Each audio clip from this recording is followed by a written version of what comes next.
চলেন জাতি গঠনের উদ্দেশ্যে আজকের আলোচনা। একজন বাবা আদর্শ, শোনেন, আমরা বাবা হিসাবে আমাদের সন্তানগুলোকে আদর্শ সন্তান হিসেবে গড়ে তুলতে চাই। এটা বাবা হিসাবে আপনার চাওয়া কি? বলেন বলেন, ছেলেকে আদর্শ সন্তান হিসেবে গড়ে তুলতে চান না? আদর্শ সন্তানের পিতা হতে চান না? আপনি আদর্শ বাবা হতে চান না? এই জন্য আপনি আদর্শ পিতা হবেন কিভাবে, আপনার সন্তানকে আদর্শ মানুষ হিসেবে গড়ে তুলবেন কিভাবে, এই বিষয়টা নিয়েই আজকে আলোচনা করা হবে ইনশাআল্লাহ। কারণ সমাজে কি অবস্থা চলতেছে সব দিক চিন্তা ভাবনা করে বর্তমান প্রেক্ষাপটকে সামনে রেখেই আজকে আলোচনা করা হবে ইনশাআল্লাহ। ভয় পাইয়েন না, খালি একটু শুরু করবে দেন, তারপরে আস্তে আস্তে টের পাবে ইনশাআল্লাহ। তাহলে সূরার নাম কি বললাম? লোকমান। মোট আয়াত আছে 34টি। কয়টি আয়াত? 34টি। রুকু আছে 4টি। রুকু কয়টি? 4টি। বিশ্বনবীর মক্কার জিন্দেগিতে এই সূরাটি নাজিল হয়েছে। আজকে আমরা সূরা লোকমান থেকে আলোচনা করব ইনশাআল্লাহ। তাহলে ভূমিকা দেওয়ার কোনো সুযোগ নাই, আমরা সরাসরি জবান ছেড়ে সবাই আমার সাথে তিলাওয়াত করুন। আউযু বিল্লাহি মিনাশ শাইতানির রাজিম। বিসমিল্লাহির রাহমানির রাহিম।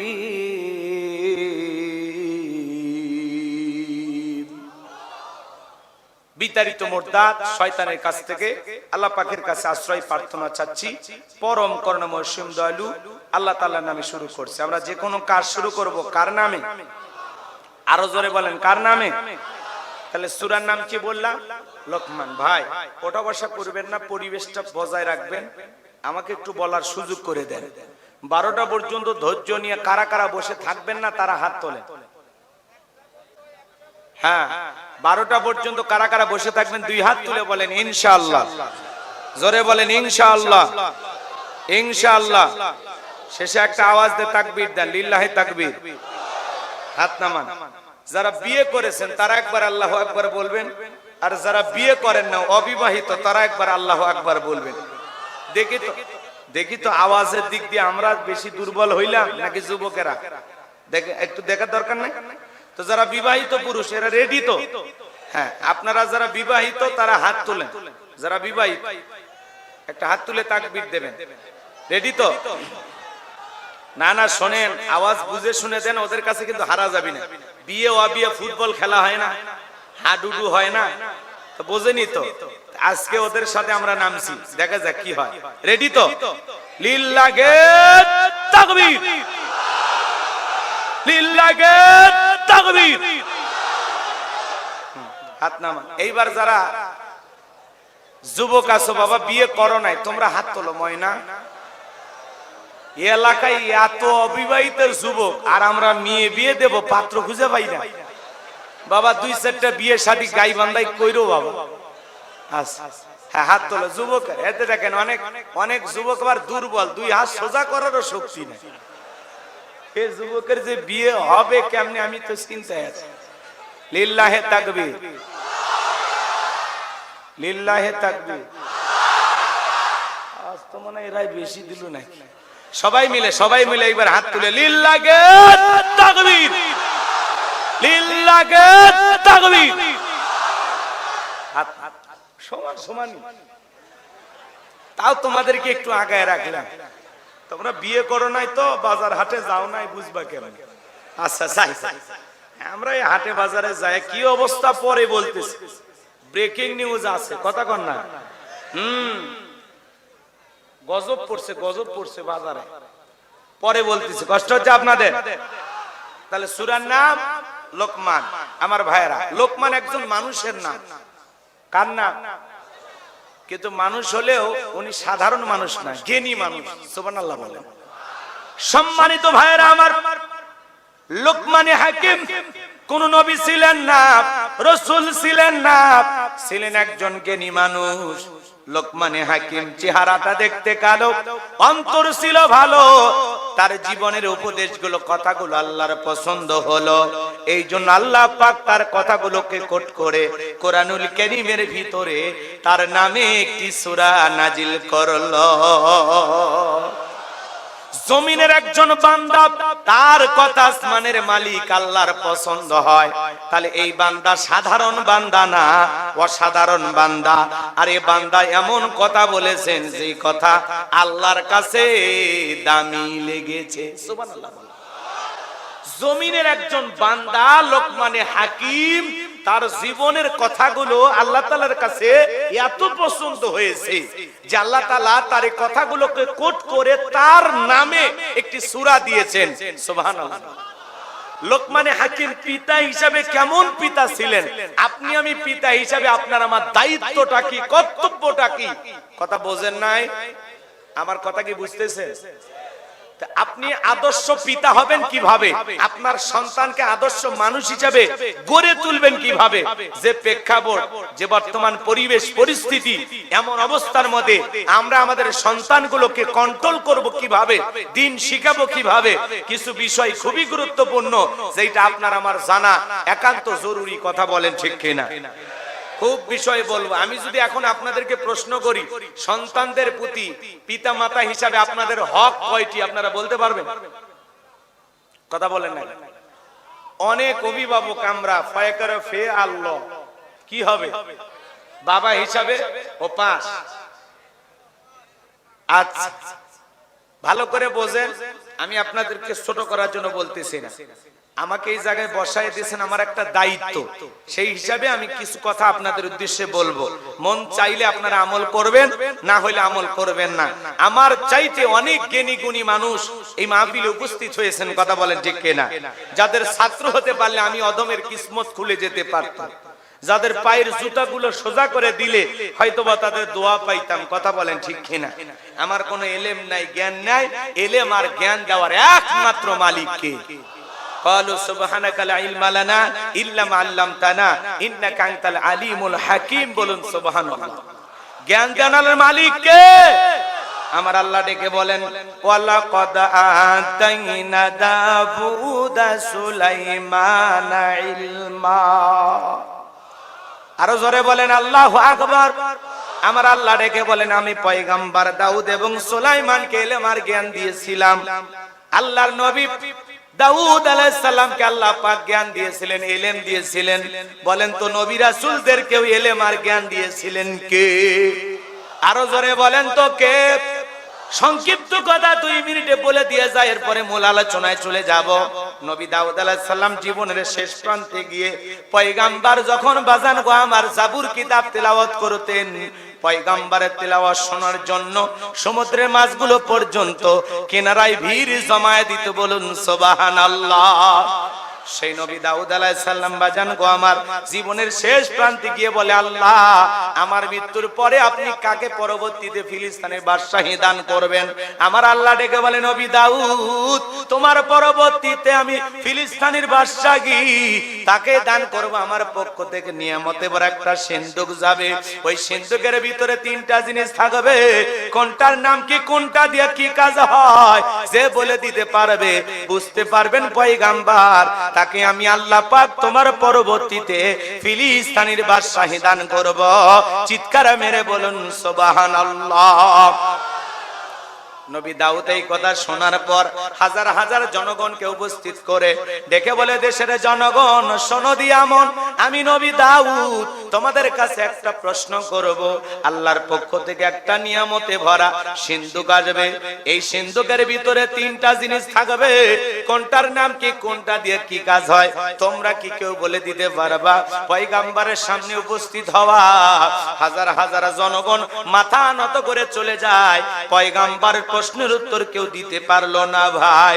এইবার আল্লাহর পয়গম্বর এইভাবে অনেক জায়গায় প্রচার করলেন, কোন মানুষ যখন উত্তর দিতে পারলো না, আল্লাহর নবী দাউদ আলাইহিস সালাম তখন চিন্তা করলেন, না না আর এইভাবে হবে না। এইবার পয়গম্বর তার বাড়িতে যায়া তার ছেলে মেয়েগুলোকে একত্রিত করলেন। আল্লাহর নবী দাউদ আলাইহিস সালাম ছেলে মেয়ের সংখ্যা ছিল 40 জন। সুবহানাল্লাহ বলবেন না? কয়জন? আর আমাদের স্লোগান সন্তান দুইটার বেশি নয়, একটা হইলে ভালো হয়। আর আমার স্লোগান না হইলে আরো ভালো হয়। খালি টোনার টুনি, ডিস্টার্ব করার কেউ নাই, মরার পরে খানদারও কেউ নাই। এ কথা বলেন না কেন? এই স্লোগান কিন্তু মুসলমানের না, তাম পৃথিবীর ইহুদি খ্রিস্টানেরা ওরা কৌশলে মুসলমানের মাথার মধ্যে এই ভাইরাস ঢুকে দিয়েছে যে সন্তান দুইটার বেশি নয়, একটা হইলে ভালো হয়। কারণ তাম পৃথিবীর জালেমেরা চায় মুসলমানের সংখ্যা কমুক না বাড়ুক। আজকে পুরো পৃথিবীতে 700 কোটির উপরে মানুষ, এর মধ্যে মাত্র 200 কোটির মতো হলো মুসলমান। তাহলে সংখ্যায় মুসলমানের সংখ্যা বেশি না ওই জালেমদের সংখ্যা বেশি? তাহলে ভালো করে বোঝেন বাজান গো আমার, সংখ্যায় যদি আমরা 350-400 কোটি মুসলমান হইতে পারতাম, পৃথিবীর জালেমেরা মুসলমানের রক্ত নিয়ে খেলা করা তো দূরের কথা, মুসলমানের পশম বাঁকা করার সাহস পৃথিবীর কোন জালেমের ছিল না। কথা বলেন ঠিক কিনা? আমরা সংখ্যায় কম, এজন্য বাতিলেরা হয়েছে আমাদের জম। কথা বলেন ঠিক কিনা? এজন্য সন্তান মুসলমান ভালো করে বোঝেন, রিজেক দাতাকে। আরো জোরে, ওয়ামা মিন দাব্বাতিন ফিল আরদি ইল্লা আলাল্লাহি রিজকুহা। পৃথিবীতে এমন কোন বিচরণশীল প্রাণী নাই যার রিজেকের ব্যবস্থা আমি আল্লাহ আসমান থেকে করি না। তাহলে রিজেকের মালিক কে?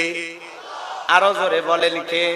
তাহলে ভালো করে বোঝেন মুসলমান, আজকে আমরা রিজেকের তাড়নায়, অভাবের তাড়নায় সন্তানদেরকে হত্যা করতেছি। সন্তান নিতে চায় না। অনেক অভিভাবক বলে না হুজুর এত সন্তান নিয়ে কি করব, কর্ম দিতে পারবো না, শিক্ষা দিতে পারবো না। তাহলে আপনি মনে হয় রিজেকের কন্ট্রাক্টর নিয়েছেন। কথা কয় না? মুসলমান সংখ্যা বাড়াইতে হবে।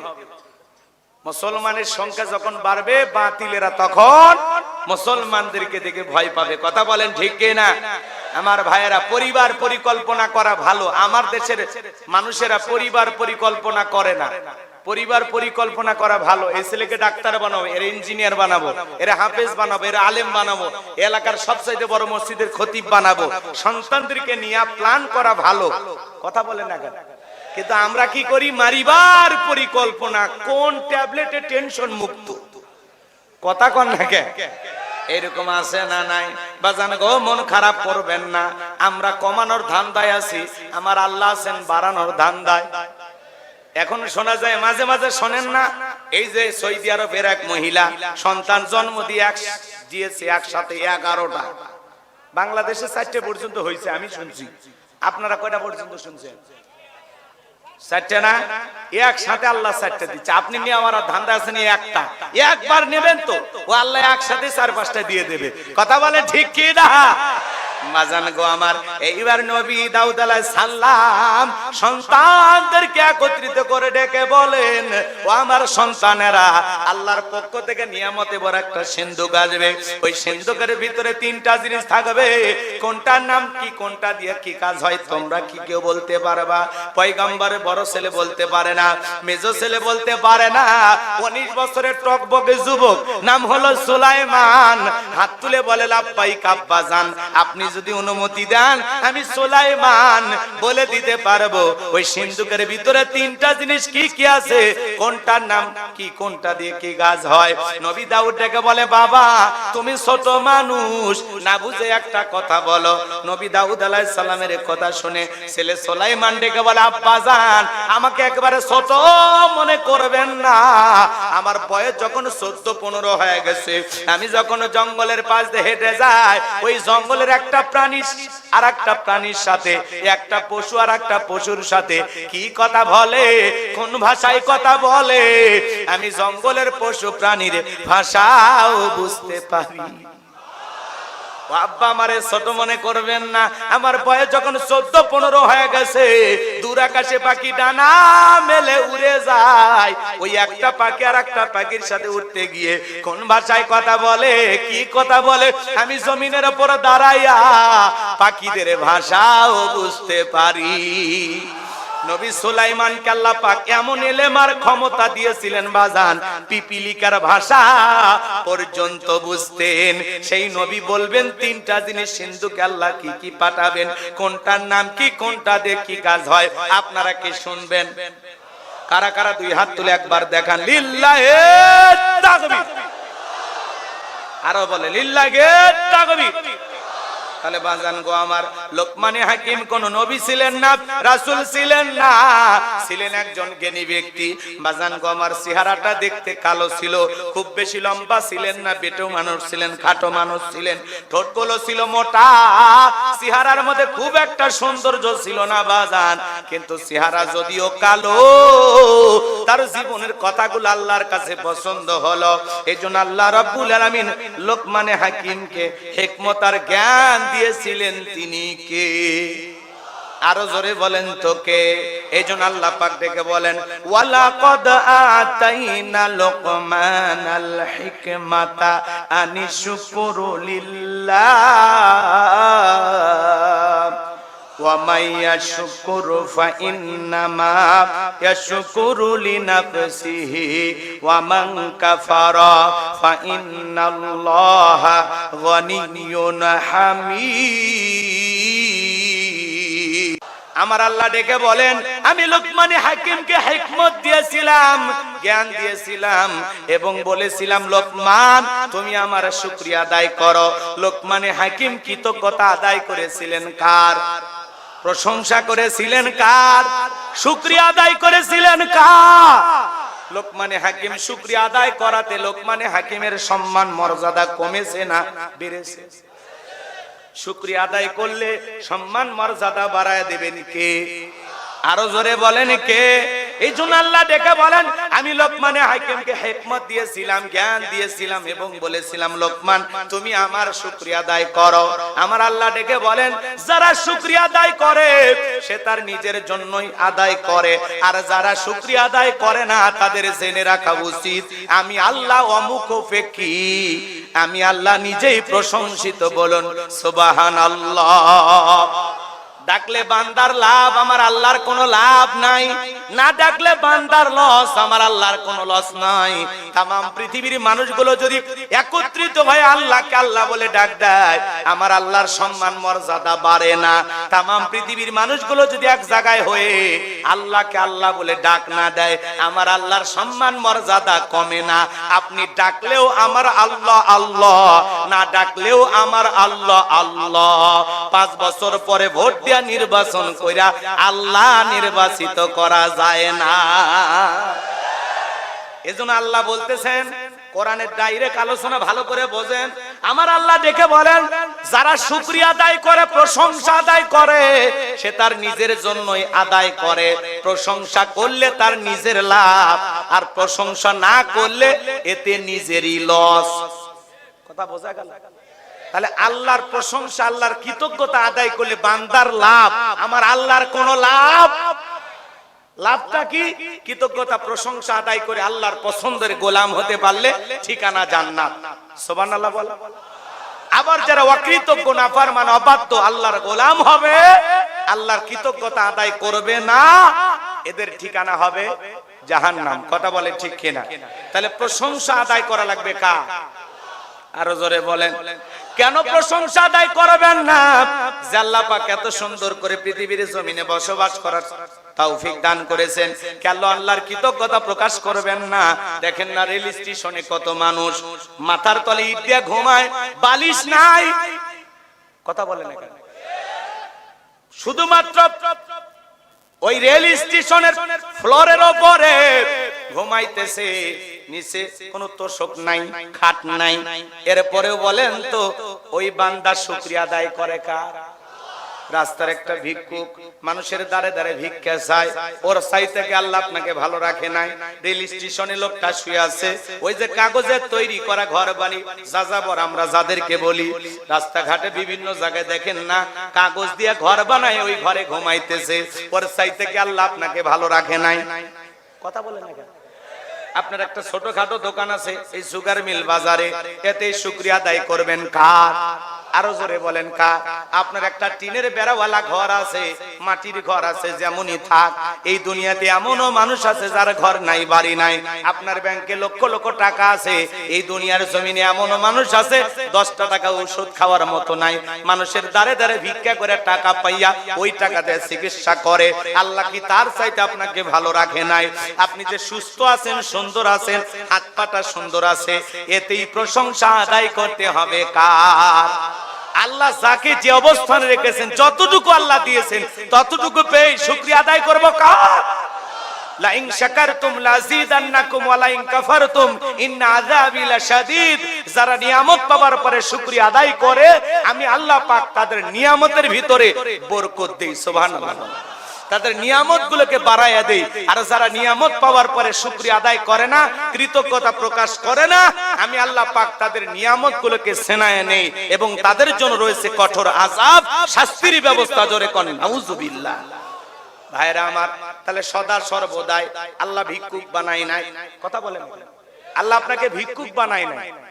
আপনি কৃষি খেতে কাজ করেন, আলহামদুলিল্লাহ। আপনি রিকশা চালান, ভ্যান চালান, আলহামদুলিল্লাহ। আল কাসিবু হাবিবুল্লাহ। যারা দুহাস্ত দিয়ে উপার্জন করে, এরা আল্লাহর বন্ধু। সুবহানাল্লাহ বলবেন না?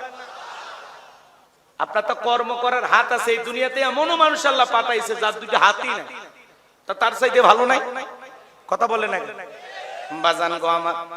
পারস্যের কবি শেখ সাদী রহমাতুল্লাহ আলাইহি মনটা বড় খারাপ, দেখে বলে, আল্লাহ আমি পারস্যের এত বড় কবি আর আমার পায়ে এক জোড়া স্যান্ডেল নাই, মনটা খারাপ। মনটা বেজার করে রাস্তা চলতেছেন, পথের মধ্যে পথ চলতে চলতে তাকায় দেখেন রাস্তার মধ্যে আল্লাহ এমন একটা বান্দা বসে আছে যার দুইটা পাই নাই। এইবার আল্লাহর ওলি শেখ সাদী রহমাতুল্লাহ আলাইহি চোখের পানি ছেড়ে দিয়ে কাঁদলেন আর সিজদায় মাথা নত করে ডেকে বলেন, আল্লাহ আমার পায়ে জুতা নাই, আমি মন খারাপ করেছি। এই দুনিয়ার জমিনে তোমার এমনও বান্দা আছে যার দুটা পা নাই, জুতা পায়ে দেবে কেমনে? আল্লাহ গো, ওর দুটা পা নাই, তারপরেও সে তোমার উপরে খুশি, আর আমার পায়ে জুতা নাই, আমি বেজার হয়েছিলাম। আল্লাহ তুমি আমারে মাফ করে দাও। এজন্য আল্লাহ ওয়ালারা এরকম প্রতিবন্ধী অসহায় মানুষ দেখে তাদের কাছ থেকে শিক্ষা গ্রহণ করে যে আল্লাহ চাইলে ওই অন্ধ বানায়া, বিকলাঙ্গ বানায়া, হাত পা লুলা বানায়া দুনিয়ার জমিনে পাঠাইতে পারতো। কথা বলেন না কেন? আল্লাহ তৃতীয় লিঙ্গের মানুষ বানায়া পাঠাইতে পারতো। এই যে পুরুষ বানাইছে, মহিলাও না, পুরুষ বানাইছে। কথা কয়, তৃতীয় লিঙ্গের মানুষ কারা বোঝেন না? মহিলাও না, পুরুষও না, ওরাও আল্লাহর সৃষ্টি। হিংসা করার সুযোগ নাই। এই জমিনে বেঁচে থাকার অধিকার ওদেরও আছে না নাই? এই যে রংপুর থেকে রানী নামের তৃতীয় লিঙ্গের এক মহিলা, সে এমপি নির্বাচন করবে। বোঝেন নাই? রাগ করেছেন মনে হয়। এজন্য বাজান গো আমার, রাগ করবেন না, মন খারাপ করবেন না। ওই যে ঝিনাইদহের নজরুল হিজরা তৃতীয় লিঙ্গের মানুষ এখন চেয়ারম্যান। কথা কোন ঠিক কিনা? এজন্য বাজান গো আমার, কাউকে অবহেলা করার কোনো সুযোগ। ওদেরকে দেখে মানুষ ভয় করে বেশি। দেখেন না মাঝে মাঝে হাতে তালি মাইরা কলে 20 টাকা দে, নইলে তোর খবর আছে। কথা কোন ঠিক কিনা? আমি একবার অনেক দিন আগে বাসে চড়ে মাহফিলে যাইতেছি, ওই গ্রুপ বাসের ভিতর ঢুকছে, আমারে কয় হুজুর টাকা দে। আমি চিন্তা করলাম দেই টাকা, না হইলে অবস্থা খারাপ। কারণ এরা কখন কোন জায়গায় হাত দেবে, বিপদে ফেলবে। কথা কোন ঠিক কিনা? রাগ করতেছেন আপনারা? এই জন্য ওদেরকে দেখে কিন্তু মানুষ ভয় করে। দোকানের সামনে দাঁড়ালে ওরা কয় মনে আজরাইল হচ্ছে, ডিস্টার্ব করা যাবে না। কারণ ওদের সাথে যত ঝামেলা করবেন, যত দেরি করবেন, বলা যায় না, দোকান পুরোটা তুলে নিয়ে যাবে। এরকম শক্তি ওদের আছে না নাই? খালি যদি একবার ফোন দেয়, ওদের গ্রুপ কি কম। হ্যাঁ, কয়েকদিন আগে বগুড়া ওরা হিজড়াদেরকে নিয়ে হিজড়া সম্মেলন করলো, বুঝতে পারছেন? কমপক্ষে কয়েকশো এক জায়গায় হয়েছে। আমি খবরে দেখলাম, আপনারা আবার রাগ করে মন খারাপ করতেছেন নাকি? ওরাও মানুষ। আল্লাহ চাইলে ওই মানুষটা আপনাকে বানাইতে পারতো না? কথা কয়, আল্লাহ হিজড়াও বানাইলেন না, মহিলাও বানাইলেন, বানাইছেন কি? পুরুষ, তাও সুস্থ পুরুষ। কথা কয় না? কি পুরুষ? অনেকে তো পুরুষ কিন্তু অসুস্থ। এমন রোগ কারো কাছে বলতেও পারে না। আল্লাহ সুস্থ মানুষ বানাইছে, এজন্য খুশি না বেজা? তাহলে আল্লাহ আপনাকে এত সুন্দর করে বানাইছেন, লাকাদ খালাকনাল ইনসানা ফি আহসানি তাকওয়িম, সুন্দর আকৃতি দিয়ে সুন্দর গঠন কইরা আল্লাহ তার কুদরতি হাত দিয়ে আপনাকে আমাকে সুন্দর করে মানুষ বানায় সৃষ্টি করেছেন। এজন্য প্রশংসা হবে কার? চিৎকার মেরে বলুন আলহামদুলিল্লাহ। আমার ভাইয়েরা, কথা বলতে গেলে কথা বেড়ে যায় বাজান গো। আমি একবার কুড়িগ্রামে হজ করতে গেছিলাম। এ ভাইয়েরা আমার আগে যিনি দ্বিতীয় বক্তা ছিলেন তিনি অন্ধ হাফেজ সাহেব। খাবার খাইতেছিলাম বাজান, হঠাৎ করে বিদ্যুৎটা চলে গেল। আমি তখন কর্তৃপক্ষের ভাইদেরকে বললাম তাড়াতাড়ি আলোর ব্যবস্থা করেন, ভাই প্লেটের ভিতরে মাছ আছে, কাটা ফুটতে পারে। অন্ধ ব্যক্তিটা আমার হাত ধরে ডেকে বলে, হুজুর কয়েকটা সেকেন্ডের জন্য, কয়েকটা মিনিটের জন্য বিদ্যুৎ চলে গেছে, আপনি অস্থির হয়ে গেছেন। আর জন্মের পর থেকে আজ পর্যন্ত আমার 52 বছর বয়স হয়ে গেছে হুজুর, আমার চোখে কোনো আলো নাই। 52 বছর বয়স আমার চোখে কোনো আলো নাই, বিদ্যুৎ নাই। ও হুজুর, জন্মের পর থেকে আজ পর্যন্ত আমার মাটা দেখতে কেমন আমি জানি না। আমি যারা বাবা বলে ডাকি, বাবাটা দেখতে কেমন আমি জানি না। আমি বিয়ে করেছি, আমার স্ত্রী দেখতে ফর্সা না কালা আমি জানি না। হুজুর আল্লাহ আমাকে একটা নয়, দুইটা নয়, বেশ কয়েকটা সন্তান দিয়েছে। আমার ছেলেটা দেখতে কেমন আমি জানি না, আমার মেয়েটা দেখতে কেমন আমি জানি না। তারপরেও মালিকের ওপরে আমার কোনো রাগ নাই, আমি আল্লাহর ওপরে কখনো অখুশি না, আমি তবু আল্লাহর ওপরে খুশি। আমি এই ধৈর্য ধারণ করেছি, মনে মনে এইটাই আমার সান্ত্বনা যে আল্লাহ দুনিয়ার জমিনে আমার চোখের আলো দেয় নাই, আমি মন খারাপ করি নাই গো হুজুর। আমি আল্লাহর কাছে এতটুকু সান্ত্বনা, কিয়ামতের ময়দানে যেদিন আমার আল্লাহ আমার চোখের আলো ফেরায় দেবে, ওই যেই দিন আমি চোখ দিয়ে দেখতে পাবো হুজুর, ওই দিন জানো আমার চোখটা দিয়া আমি আমার মালিক আল্লাহকে দেখতে পাই। একটা অন্ধ ব্যক্তির সান্ত্বনা কোন জায়গায় দেখেন? চোখের আলো নাই, আফসোস নাই, দেখে বলতেছেন যেদিন চোখের আলো ফিরে পাবো কিয়ামতের ময়দানে, ওই দিন যেন আমার চোখের আলো দিয়ে আমি আমার আল্লাহকে দেখতে পাই। তাহলে অন্ধ বানাইলেন না, পা দুটা পঙ্গু বানাইলেন না, হাত দুটা অবাস করে দিলেন না, দেহটাকে অচল করে দিলেন না, এত সুস্থ রাখলেন, ভালো রাখলেন। এত টাকা পয়সা, জায়গা জমি, এক সময় আপনার টাকা ছিল না, ব্যাংকে কয়েক লাখ টাকার মালিক আপনি। কি মায়ের পেট থেকে যখন দুনিয়াতে আসছিলাম তখন কি টাকার বান্ডিল নিয়ে আসছিলাম? কথা বলেন। জমির দলিল নিয়ে আসছিলাম? আজকে আপনি কয়েক বিঘা জমির মালিক, কে বানাইছেন? কে? এই যে কিশোরগঞ্জের এক মানুষ চোখের পানি ছেড়ে দিয়ে আমার কাছে কান্না করে বলেছেন, হুজুর আমি গ্রামে গ্রামে হাওয়াই মিঠা বিক্রি করতাম। কি বিক্রি করত? আজকে আল্লাহ পাক আমাকে মানে শত শত বিঘা জমির মালিক বানায় দিয়েছে। আমি কয়েকবার হজ করছি, আমি কিছু জায়গা মসজিদ মাদ্রাসায় দান করে দিয়েছি। তাহলে বলেন তো, ফুটপাতে পড়ে থাকা মানুষটাকে কয়েকশো বিঘা জমির মালিক বানায় কে? এই জন্য কৃতজ্ঞতা হবে কার? প্রশংসা হবে কার? সুখে থাকি আর দুঃখে থাকি সর্বাবস্থায় প্রশংসা আদায় করবো কার? তাহলে চিৎকার মেরে বলুন আলহামদুলিল্লাহ। প্রশংসা আদায় করবো কার? মনে থাকবে তো ইনশাআল্লাহ। আমার ভাইয়েরা, কথা বেড়ে যাবে, আর কথা বাড়াইতে চাই না, অনেক কথা বলা যায়। বাজানো গো আমার, আল্লাহর নিয়ামতের শুকরিয়া আদায় করবেন, আল্লাহ তাআলা আপনার নিয়ামত বাড়ায় দিবেন।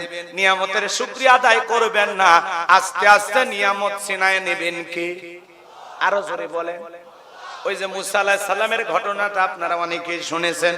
আল্লাহ নবী মুসা তুর পর্বতে কথা বলার জন্য যাইতেছেন, পথের মধ্যে একটা বৃদ্ধা নারী ডেকে বলে, ও নবী আল্লাহর মুসা, আমি বড় বিপদে আছি, আল্লাহর কাছে আমার বিষয় জিজ্ঞাসা করবা, আমার ভাগ্যের উন্নতি হবে কিভাবে? এই ছোট্ট কুটির ঘরে আমি বসবাস করি, আল্লাহকে আমার কথা ভুলে গেছেন, আল্লাহকে বলবেন কিভাবে আমার ভাগ্যের উন্নতি হবে। এইবার আল্লাহর নবী পথ চলে, একজন মানুষ ডেকে বলেন, ও আল্লাহর নবী মুসা, আল্লাহ তাআলা এত উটদুম্বা ছাগলের মালিক বানায় দিয়েছে, এত সম্পদের কারণে আমি আল্লাহর ইবাদত কম করতে পারতেছি, এজন্য আল্লাহর কাছে বলবেন কি এমন আমল করলে আমার সম্পদ কমে যায়। আপনি আল্লাহর কাছে জিজ্ঞাসা করবেন। এইবার নবী মুসা আলাইহিস সালাম কথা বলতে বলতে যখন কথা শেষ করে রওনা করবেন, আমার আল্লাহ ডেকে বলে, নবী মুসা আর কি বলার কিছুই নাই। পথের মধ্যে দুইজন দুইটা বিষয় জানতে চেয়েছিলেন, ডেকে বলেন, হ্যাঁ আল্লাহ আমি ভুলেই গেছি। তো ওই বৃদ্ধ মহিলাকে কি জবাব দেব? আমার আল্লাহ ডেকে বলে, যাও ওই বৃদ্ধ নারীকে বলবে সে যেন সদা সর্বদাই আমি আল্লাহর প্রশংসা করে। কি করে? আমি আল্লাহর প্রশংসা করলে তার ভাগ্যের উন্নতি হবে। আর যে ব্যক্তি সম্পদ বেড়ে গেছে সে কি করবে? তারে যায় বলবা সে যেন আমার প্রশংসা কম কম করে। কথাকে বোঝা গেল? এইবার বাজান গো, আমার আল্লাহর নবী মুসা আলাইহিস সালাম ফিরতেছেন। বুড়ি মহিলা ডেকে বলে, ও আল্লাহর নবী মুসা, বলেন আমার আল্লাহ কি বলেছেন? ডেকে বলে, আমার আল্লাহ বলেছেন আপনি বেশি বেশি আল্লাহর কৃতজ্ঞতা আদায় করবেন, শুকরিয়া আদায় করবেন। বুড়ি মহিলা ডেকে বলে, এত অভাব অনটনে দুঃখ দুর্দশায় থেকে কি আল্লাহর শুকরিয়া আদায় করা যায়? অবস্থার পরিবর্তন হোক, তারপরে আল্লাহর শুকরিয়া আদায় করব। বলতে দেরি যে কুটির ঘর ছিল বাতাসে ভেঙে যেতে দেরি করে। আল্লাহু আকবার বলেন।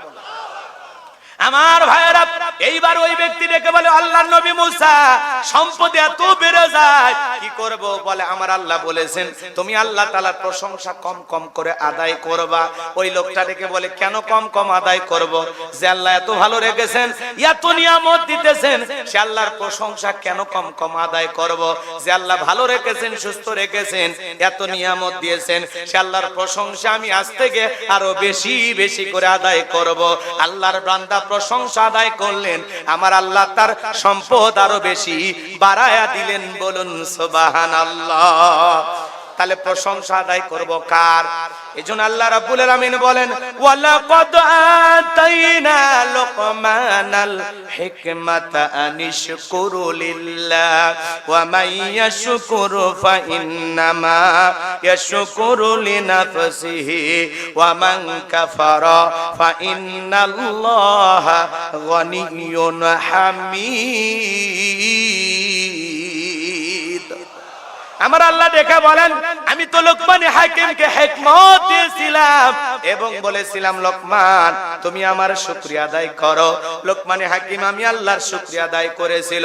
যে শুকরিয়া আদায় করে সে তার নিজের জন্য শুকরিয়া আদায় করে, আর যারা শুকরিয়া আদায় করে না তাদের জেনে রাখা উচিত আমি আল্লাহ যারা প্রশংসা আদায় করে এতে তার নিজেদের লাভ, যারা প্রশংসা আদায় করে না, কৃতজ্ঞতা প্রকাশ করে না, এতে তাদের নিজেদেরই লস।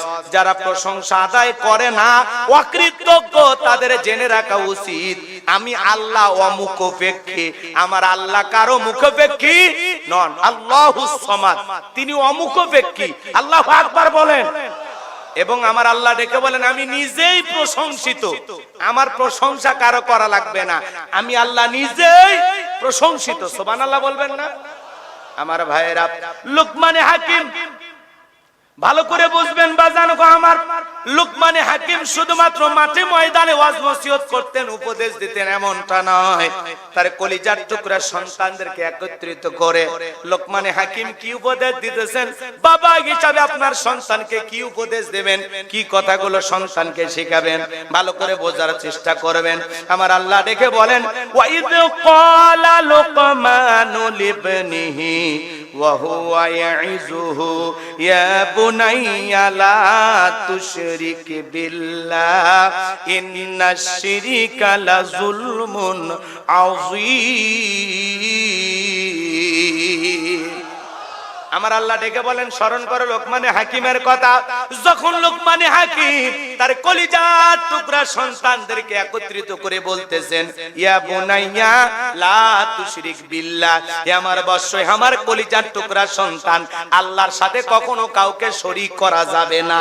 ইন্নাশ শিরকা লাযুলমুন আযীম, শিরিক হলো সবচাইতে বড় জুলুম, সবচাইতে বড় অপরাধ। সব পাপের বড় পাপ নাম হলো শিরিক। কথা বলে না? শিরিক হলো সবচাইতে বড় অপরাধ, সবচাইতে বড় অপরাধ। কথা বলে ঠিক কিনা? একটু মনোযোগ দিয়ে শোনেন। লোকমানে হাকিম তার সন্তানদেরকে ডেকে বলতেছেন, ইয়া বুনাইয়া, হে আমার বৎস, হে আমার কলিজার টুকরা সন্তান, হে আমার হৃদয়ের স্পন্দন। সন্তানদেরকে কিভাবে ডাকা লাগবে সেটাও কোরআন শিখাচ্ছেন। সুবহানাল্লাহ বলে। ইয়া বুনাইয়া, হে আমার বৎস, হে আমার কলিজার টুকরা সন্তান, হে আমার হৃদয়ের স্পন্দন, হে আমার আব্বা জান। যত মধুমাখা ডাকে সন্তানকে ডাকা যায় তত ভালো। কথা বলেন না কেন? ওই বল্টু সলিমতি করে ডাক দিলাম না, কথা বোঝেন নাই? পিতা হিসেবে শোনেন, সন্তান এই যে আপনারা ওটা বসা করতেছেন, দোয়া করে দেবো কিন্তু আমি, কারণ কর্তৃপক্ষের ভাইরা খুবই ভালো, মাহফিলে কোনো কালেকশন হবে না, কোনো ঝামেলা হবে না, বিদায় যখন তখন দোয়া করে দিতে পারে। আমি আগেই বলেছি যে কিছু নিয়ে যান, কথাকে বোঝা গেল? সন্তান জন্ম হওয়ার সাথে সাথে শোনেন, মুসলমান হিসেবে শুনে যান, সন্তান জন্মগ্রহণ করার সাথে সাথে বলেন তো কানের ভিতরে কি দিতে হবে? আরো জোরে বলেন, কি দিতে হবে? জামানা পাল্টে গেছে, সন্তান জন্মগ্রহণ করার সাথে সাথে যায় সেলফি সন্তানের সাথে, এ হওয়া বাচ্চার সাথে, কথা কয় না।